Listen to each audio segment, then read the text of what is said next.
The single greatest determinant of a long, vibrant life is not found in a pill or a complex medical procedure. It's found in the quiet, consistent choices we make every single day. Many of us feel a subtle shift as we get older, perhaps a bit more brain fog in the morning, joints that are a little stiffer, or energy that seems to wane by late afternoon. It's easy to dismiss this as an inevitable part of aging, but a wealth of scientific evidence tells us a different story. The quality of our later years is less about genetic luck and far more about the deliberate, gentle habits we build into our daily rhythm. Today, we're moving beyond the simple advice to eat healthy and exercise. We'll explore the foundational pillars of longevity that are often overlooked but are absolutely critical for a sharp mind and a resilient body after 65. We'll look at the science behind why these habits work, and I'll give you practical, step-by-step ways to weave them into your life, starting this week. This is about taking control, feeling empowered, and adding not just years to your life, but life to your years. Hello, I'm Dr. Daniel Bennett, and my work is dedicated to translating complex health science into clear, actionable guidance for living well. This channel is a community for those of us who believe in aging with strength, clarity, and independence. If that sounds like you, I invite you to join us. A simple click on the subscribe button ensures you'll always have a trusted source for evidence-based health information, and your presence here helps others find this community, too. Let's begin with a factor that researchers now consider as important for your health as avoiding smoking: your social connections. Feeling lonely isn't just a matter of mood. It has a profound physical impact on the body. It can feel like a persistent, low-grade ache, a sense of being disconnected that saps your motivation and energy. Here's the science made simple. When you feel chronically lonely or isolated, your body can enter a state of low-grade, constant stress. This triggers the release of stress hormones like cortisol. Over time, elevated cortisol promotes inflammation throughout your body. Think of inflammation as your body's emergency response system, helpful when you have an injury, but damaging when the alarm is always on. This chronic inflammation is a key driver of many age-related conditions, from heart disease to arthritis. Strong social ties, on the other hand, act as a natural buffer against this stress. Positive social interactions can release oxytocin, a hormone that promotes feelings of trust and calm, effectively lowering cortisol and dialing down that inflammatory response. The solution isn't necessarily to fill your calendar with social events. It's about the quality of connection. Let's create a simple, weekly plan. Start with what I call the 5-minute friendship. Once a day, make one short, intentional phone call to a friend, a family member, or a neighbor you haven't spoken to in a while. The goal isn't a long conversation. It's simply to hear a friendly voice and let someone know you're thinking of them. Next, identify what sociologists call a third place, a place that isn't your home or a medical office, but a neutral space where you can be around people. This could be a library, a park bench you visit at the same time each day, a coffee shop, or a community center. The simple act of being in a shared space, even without direct interaction, can reduce feelings of isolation. Finally, consider a small dose of purpose through volunteering. It could be as simple as reading to children at the local library for an hour a week or helping to tend a community garden. Purposeful activity is a powerful antidote to loneliness. The key is to start small. Choose one of these ideas and try it for a week. Notice how it feels. The tangible benefit you're looking for is a lift in your mood, a bit more energy, and a feeling of being part of something larger than yourself. From the connections that soothe our minds, we turn to a process that cleanses our brains while we sleep. Many people believe that needing less sleep is a normal part of getting older. But this is a significant myth. While it's true that our sleep patterns can change, with more nighttime awakenings, our actual need for 7 to 8 hours of quality sleep does not decrease. In fact, it becomes even more critical for cognitive health. If you often wake up feeling like you haven't slept at all, or if you struggle to recall names and find yourself needing a nap just to get through the afternoon, your sleep quality may be the culprit. The why behind this is fascinating. During deep sleep, your brain activates a remarkable cleaning service called the glymphatic system. You can think of it like a city's sanitation crew that only comes out late at night to power wash the streets. While you're in deep sleep, brain cells actually shrink slightly, allowing cerebrospinal fluid to flow through and flush out metabolic waste products that have accumulated during the day.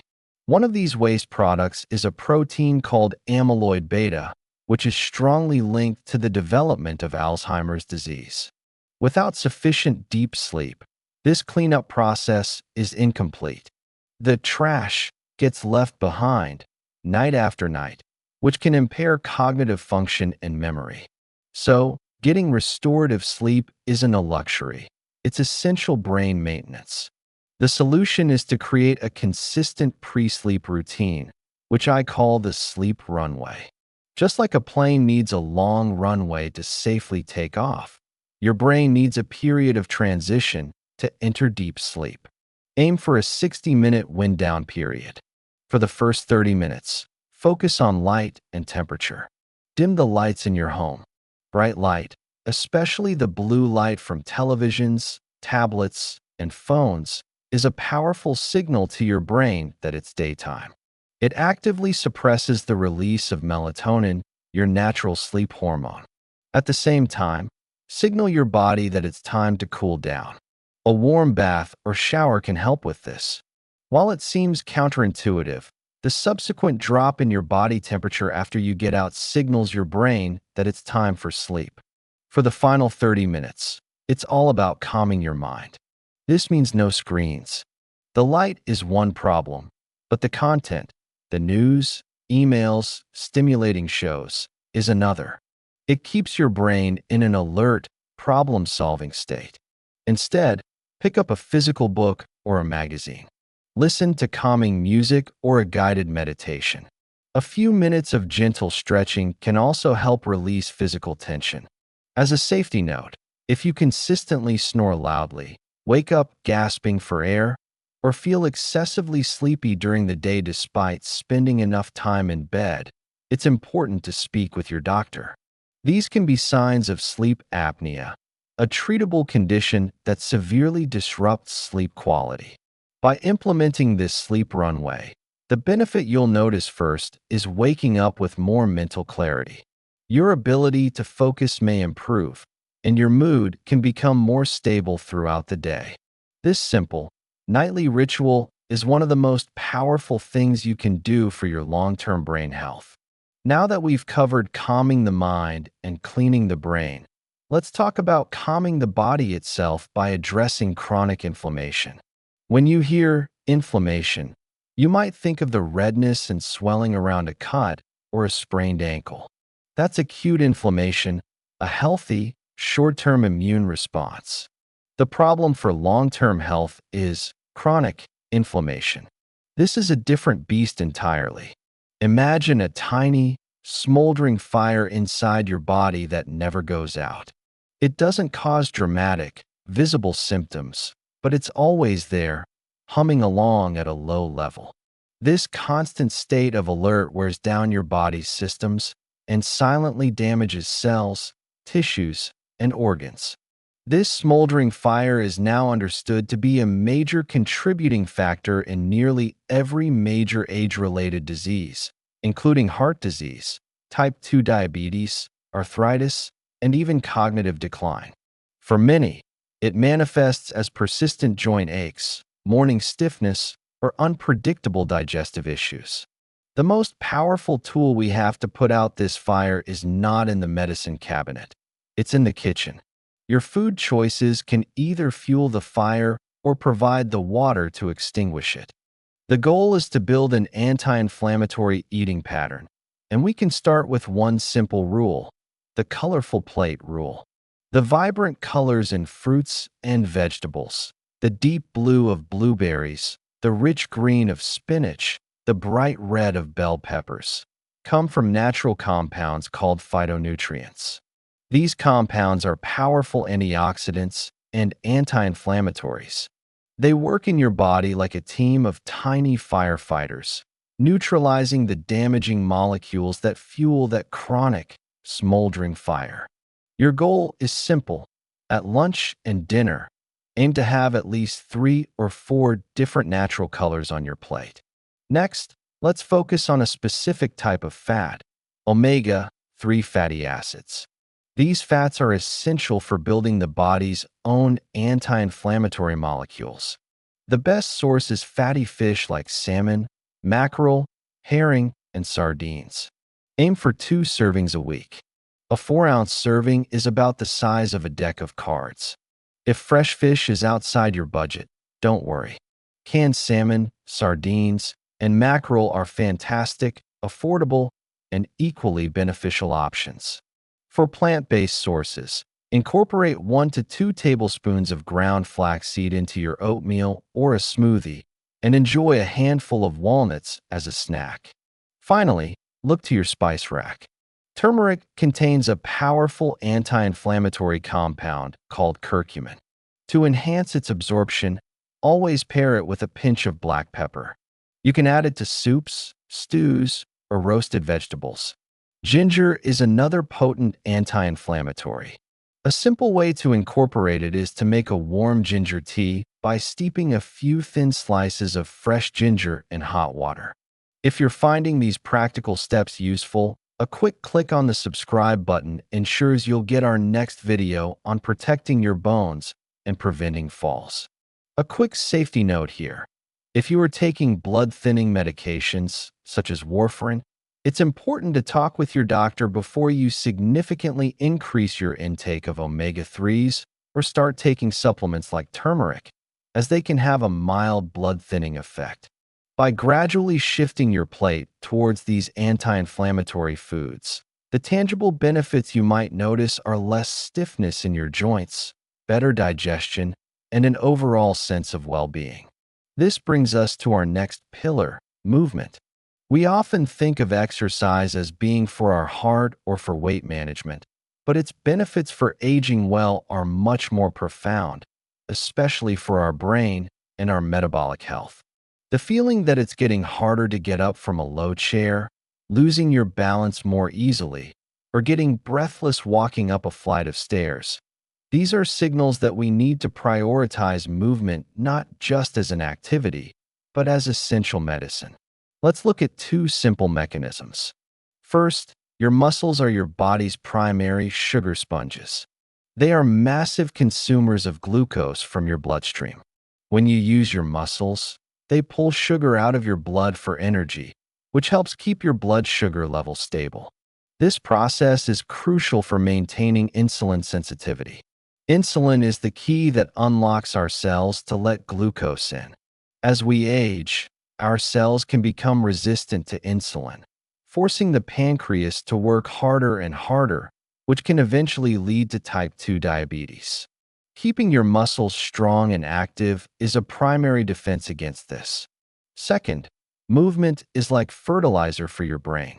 When you engage in physical activity, especially something that gets your heart rate up like a brisk walk, you increase blood flow to the brain, delivering a fresh supply of oxygen and nutrients. Even more importantly, exercise triggers the release of a remarkable molecule called brain-derived neurotrophic factor, or BDNF. Think of BDNF as miracle-grow for your brain cells. It helps existing neurons survive and encourages the growth of new ones and the formation of new connections. This is directly linked to better memory, learning, and overall cognitive function. The solution is not to run a marathon. It's about building a sustainable, 3-part movement routine into your week. First is the daily foundation, a 10 to 15-minute brisk walk. Brisk means you can still talk, but you couldn't easily sing. And remember, it doesn't have to be all at once. 3 separate 5-minute walks throughout the day are just as effective. The second part is strength, which you should aim for twice a week. You don't need a gym or heavy weights. Your own body weight is a powerful tool. A perfect exercise is the chair squat. Stand in front of a sturdy chair, lower yourself down until you're just about to sit, and then stand back up, all without using your hands for support. Do this 8 to 12 times. Another is the wall push-up. Stand facing a wall, place your hands on it, and perform a push-up motion. These simple movements build and maintain the muscle mass that is so critical for your metabolism and stability. The third part is balance, and this takes only 2 minutes a day. While waiting for the kettle to boil or during a commercial break, simply stand near a counter or sturdy piece of furniture for support and practice standing on one leg.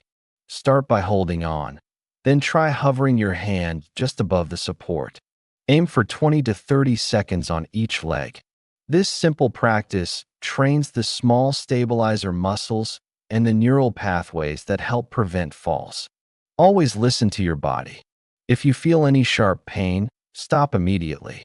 And it's always wise to discuss any new exercise plan with your doctor or a physical therapist, especially if you have chronic health conditions. The benefits you'll feel from this consistent routine are profound. Greater stability on your feet, more energy, and the confidence that comes from feeling physically capable and strong. Finally, we arrive at the pillar of proactive health management. This isn't about worrying or becoming anxious about your health. It's the exact opposite.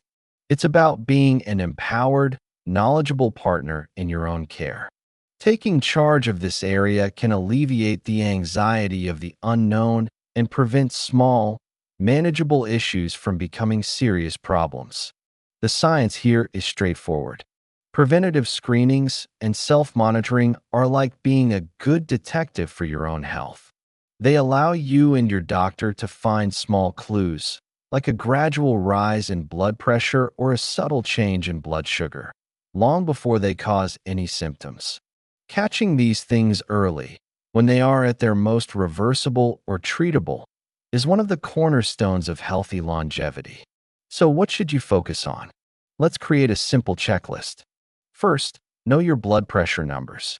High blood pressure is often called the silent killer because it has no symptoms, but it significantly increases the risk of heart attack and stroke.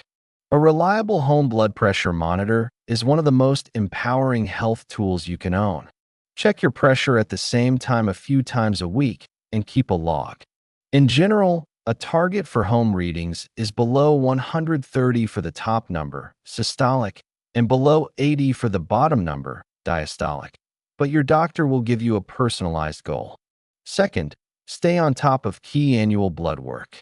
Talk to your doctor about checking a fasting lipid panel to monitor your cholesterol, an HbA1c test, which gives a 3-month average of your blood sugar control, and a complete blood count to check for things like anemia.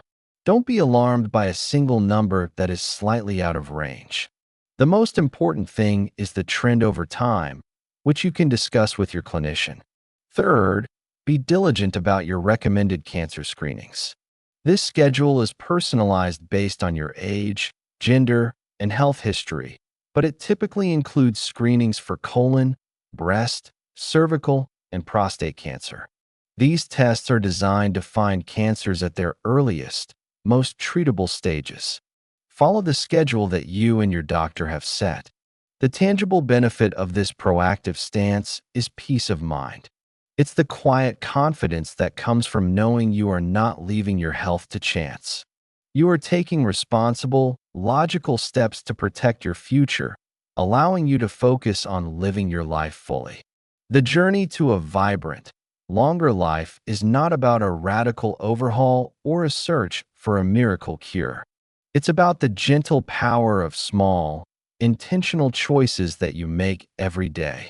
It's the decision to make that 5-minute phone call, to dim the lights an hour before bed, to add one more color to your plate, to take a short walk, and to know your numbers.